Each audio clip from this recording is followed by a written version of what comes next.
मन, क्रम, वचन, थिंक, फील और एक्शन, तीन के माध्यम से समझना है कौन सा गत्यात्मक गति के अंतर्गत आएगा। सीधी सी बात है, ब्लूम का वर्गीकरण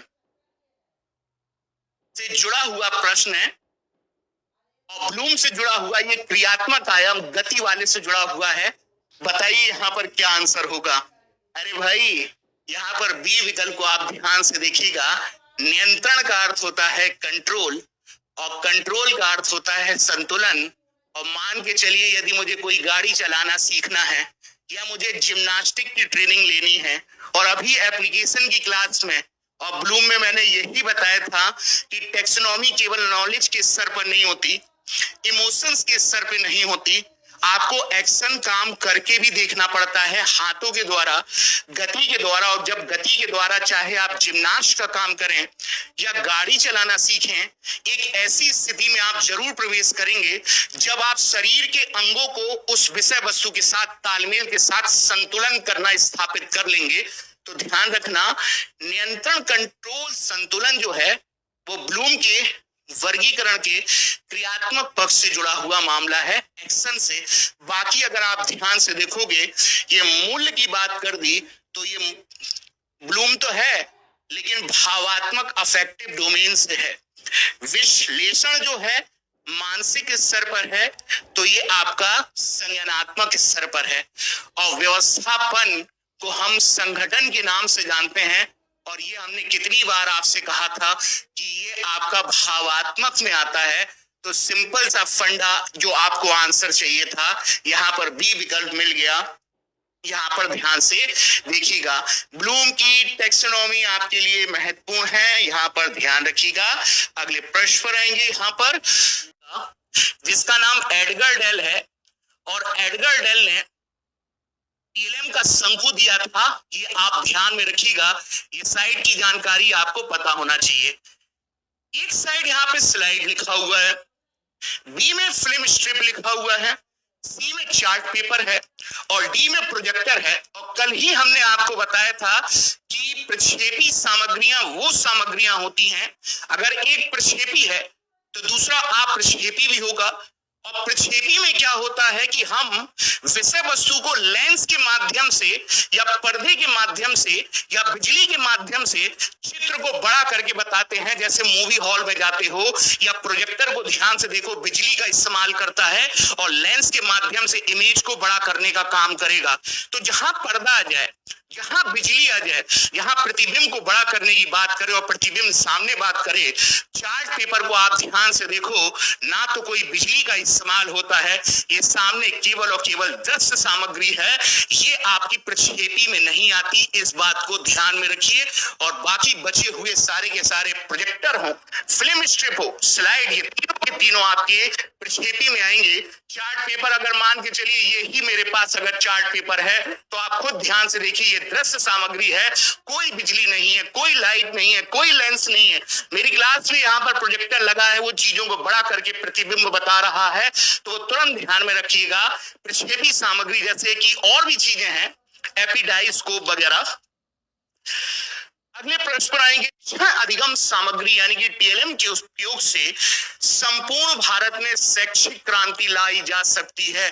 अरे बाप रे, इतना बड़ा डेंजरस जो बोल रहा है कि संपूर्ण भारत में एजुकेशन के मामले में रेवोल्यूशन, यहाँ पर क्रांति लाया जा सकता है, यानी कि कोई छोटा आयोग तो है नहीं। यहाँ पर ध्यान से देखते हुए चलिएगा, पहले तो इसका आंसर लगाइए कि यहाँ पर ऐसी बात आपका बी विकल्प में बताई गई है, ये आपका कोठारी आयोग। ध्यान रखना, पहले तो आप ध्यान रखना, मुदालियर आयोग कब आया?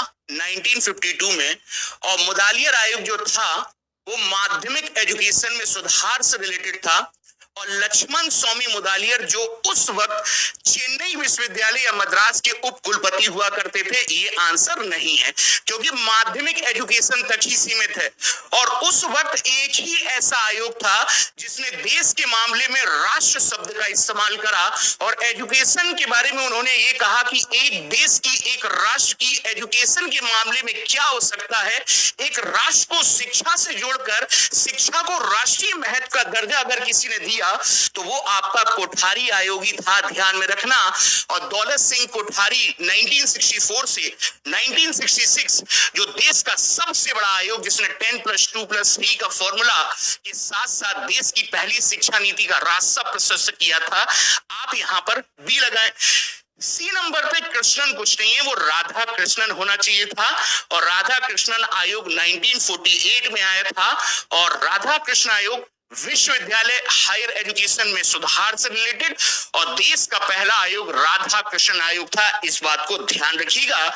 और राधा कृष्णन आयोग नहीं, विश्वविद्यालय अनुदान आयोग या यूजीसी के स्थापना की सबसे पहले सिफारिश अगर किसी ने करी थी ना तो वो राधा कृष्णन आयोग था, ध्यान में रखिएगा।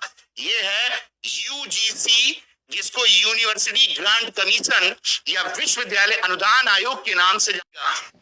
गेस्टाल्ट का अर्थ क्या है? यहां पर लिखा हुआ है गेस्टाल्ट का अर्थ क्या है। भाई आप लोग इस क्वेश्चंस का आंसर दीजिए, क्या होगा यहां पर गेस्टाल्ट का अर्थ? ध्यान से दीजिएगा। यहां पर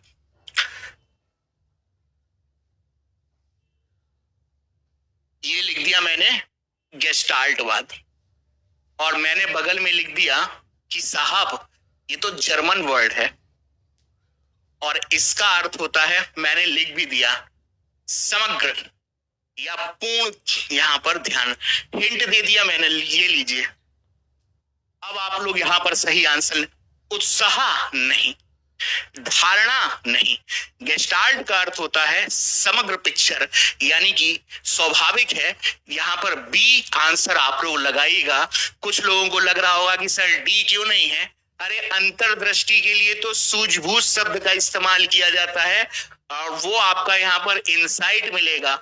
उसने सूझबूझ अंतर्दृष्टि नहीं बोला, उसने गेस्टाल्ट बोला है और गेस्टाल्ट जर्मन भाषा का शब्द है। उसके अनुसार कोई भी चीज टुकड़ों में नहीं होती, समग्र जानकारी को ही हम गेस्टाल्ट के नाम से जानते हैं।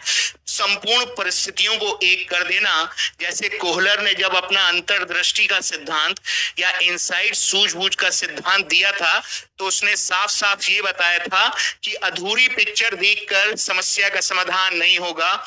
बच्चे को पहले पूरा हाथी दिखाना चाहिए, बच्चे को पूरा पेड़ बताना चाहिए, क्योंकि वो वृक्ष देखता है, तना बाद में देखता है, पत्ती बाद में देखता है। तो समग्र को ही हम लोग गेस्टाल्ट के नाम से जानेंगे। यहाँ पर आप बी आंसर लगाएं, यहाँ पर ध्यान रखेंगे। 12वें नंबर के क्वेश्चंस पर आते हैं, यहाँ पर ध्यान दीजिएगा। यहाँ पर 12वें नंबर का प्रश्न क्या बोल रहा है, सेशन को थोड़ा और शेयर करते हुए चलेंगे। और आपको इस प्रश्न से किस महोदय की याद आ रही होगी गेस्टाल्ट से? कोहलर का नाम तो जरूर आ रहा होगा याद, आना भी चाहिए। क्यों? कोहलर ने किस चिंपैंजी पर एक्सपेरिमेंट किया था? सुल्तान पे किया था। और सुल्तान पर एक्सपेरिमेंट करने के बाद हमको याद है उसने सूझबूझ का सिद्धांत दिया। और सूझबूझ हमेशा ध्यान रखना अचानक उत्पन्न होती है, क्योंकि सिद्धांत में अचानक शब्द के लिए इनसाइट शब्द का इस्तेमाल किया गया है और इनसाइट को हम अंतर्दृष्टि के नाम से जानते हैं। इतना ध्यान में रखना आप लोग। चलिए अगले यहां पर आते हैं।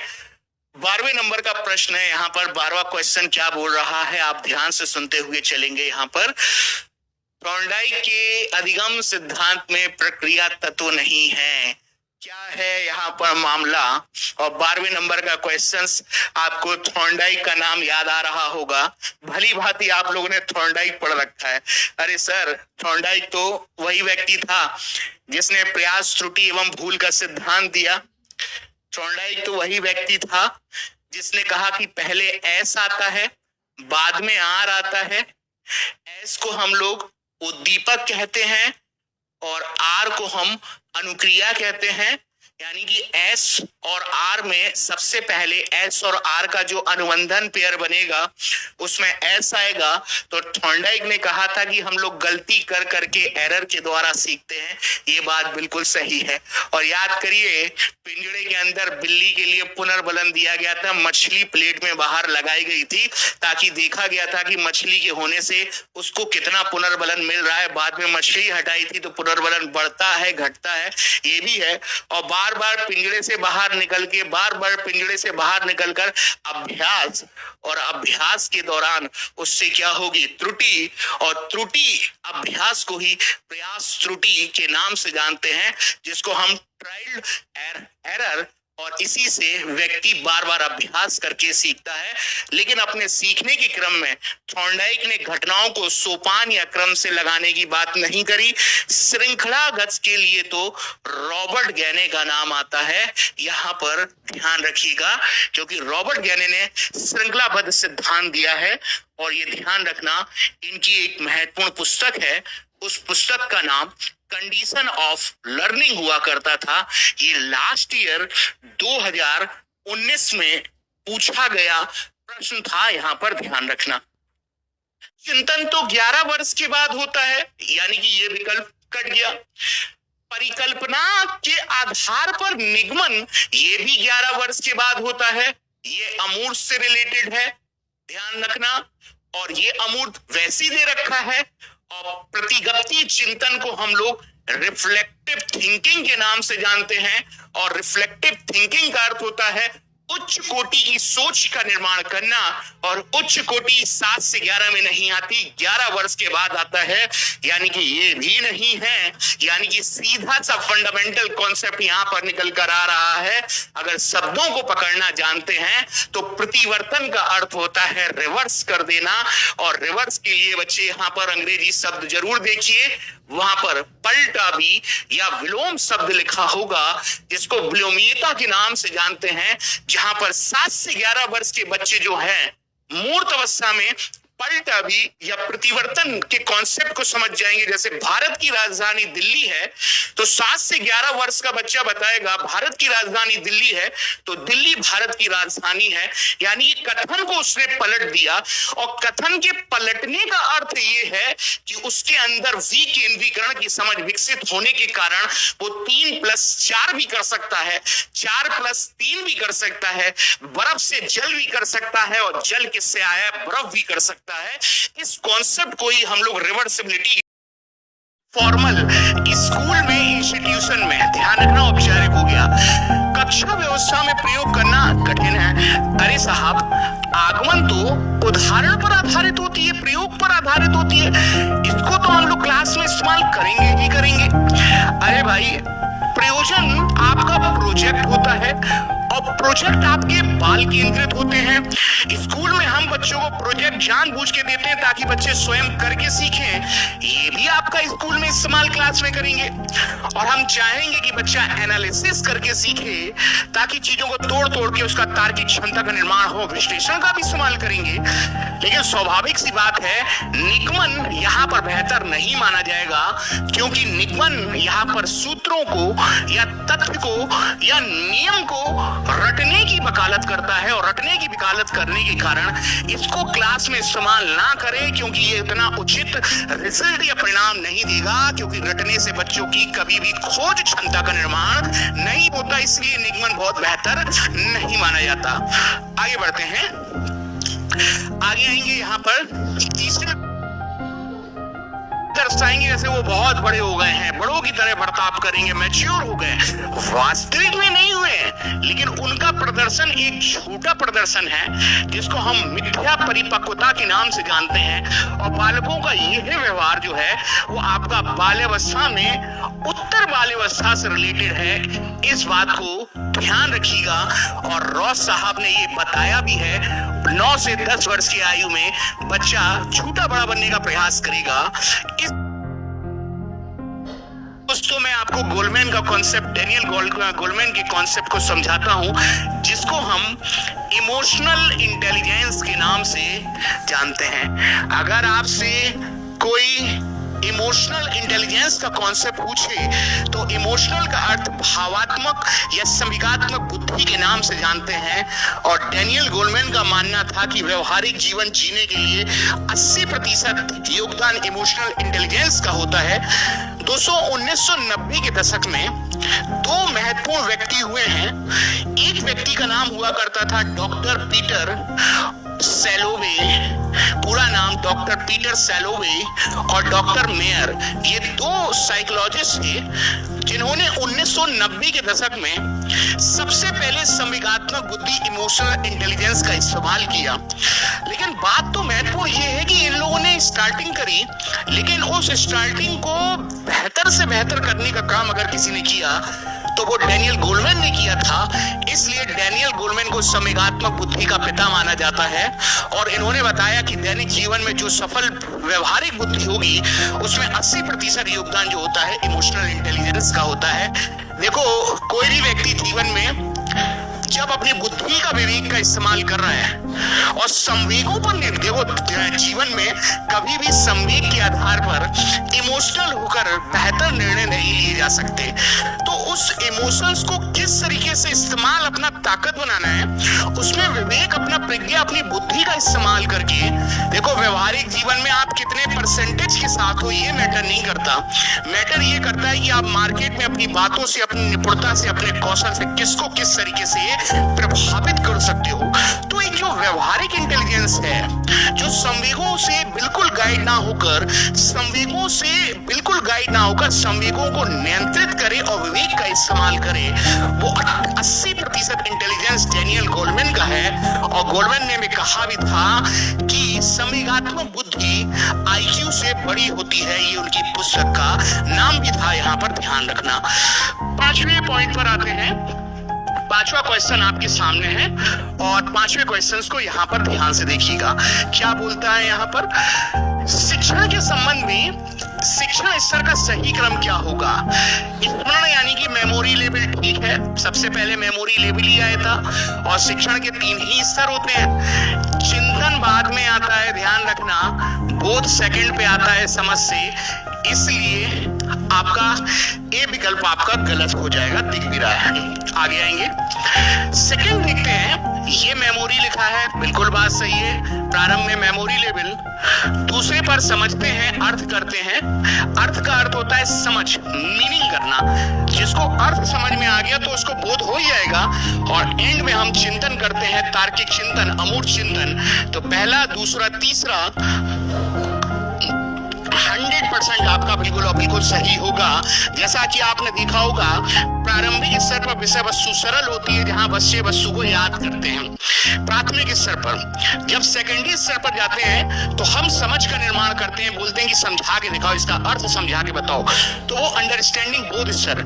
और तीसरे स्तर पर जब बच्चा किशोर हो जाएगा ना, तो वो अमूर्त चिंतन करेगा। जो चीज नहीं भी है उसके बारे में भी परिकल्पना या अमूर्त चिंतन या बारीक चिंतन या आलोचनात्मक चिंतन या आउट ऑफ द बॉक्स जाकर सोचेगा। समस्या का समाधान किस प्रकार का, वो आपका 3 इस प्रकार का है। हमको उम्मीद है यहाँ तक आपको जानकारी मिल गई होगी। 3 ही स्तर होते हैं और स्मरण निम्न स्तर है, अच्छा नहीं माना जाता। बोध ठीक है, जबकि चिंतन उच्च स्तर है। और उच्च होने के कारण चिंतन वाले को हम लोग परावर्ती के नाम से या समस्या समाधान के नाम से, या इसको हम नवाचार के नाम से, या इसको हम आउट ऑफ द बॉक्स अपसारी चिंतन के नाम से जानते हैं। क्योंकि इधर से हम नवीन तरीके की सोच की सुरावस्था में देखने को मिलेगी। आगे बढ़ते हैं 6ठे नंबर के प्रश्न पर।